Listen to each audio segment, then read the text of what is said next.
Naftali Bennett has unseated Benjamin Netanyahu to become Israel's next prime minister. This comes after a long vote in the Knesset, the Israeli parliament, where MPs voted to usher in a new coalition. France 24's Irris Makler joins us now from Jerusalem. Irris, this is the end of an era. It's definitely a historic day. You know, it wasn't perhaps the vote that they wanted. They wanted 61, which was a clear majority. They didn't get that. There were 3 abstentions, but they do have a majority, and that's enough. So in troops the new coalition, and they're now actually being sworn in. So you see Benjamin Netanyahu for the first time going to the opposition benches.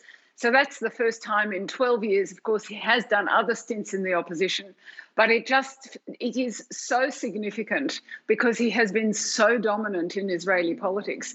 And indeed, in his speech tonight, he continued to be dominant. He continued with that extraordinary, charismatic, boastful, strong speech and said in English, we'll be back soon. So he doesn't see or plans or says he doesn't see that his time in opposition will be for long.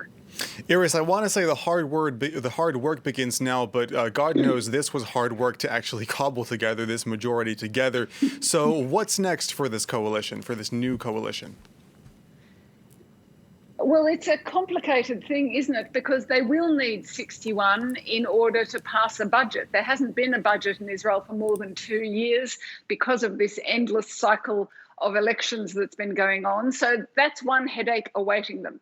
Just this week, there are a number of headaches, including one of them is a flag-waving march that has been put off to this week by Benjamin Netanyahu, a hot potato thrown into the lap of this incoming government.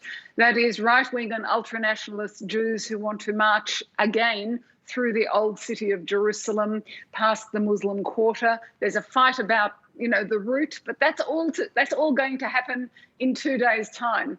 So there's a lot for this government, a lot on its plate. And just getting an agreement every time when you have a majority of one and people abstain, you can see how hard it is, how hard it's going to be to rule effectively in this situation. Irris, as we've talked a lot about how this new coalition is more of a mix and match of political parties spanning a wide range of Israeli political parties.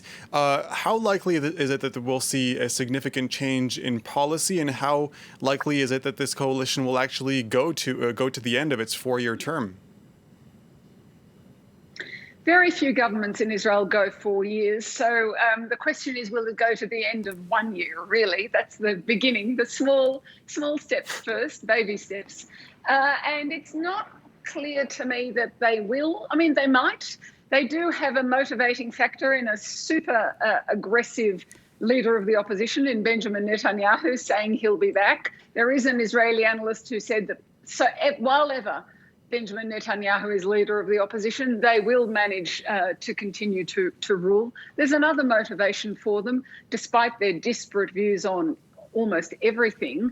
Many of them would not get voted back into the parliament if there were elections today. They might not even pass the electoral threshold. So that's a motivation to stay in government and to make compromises and to get things done.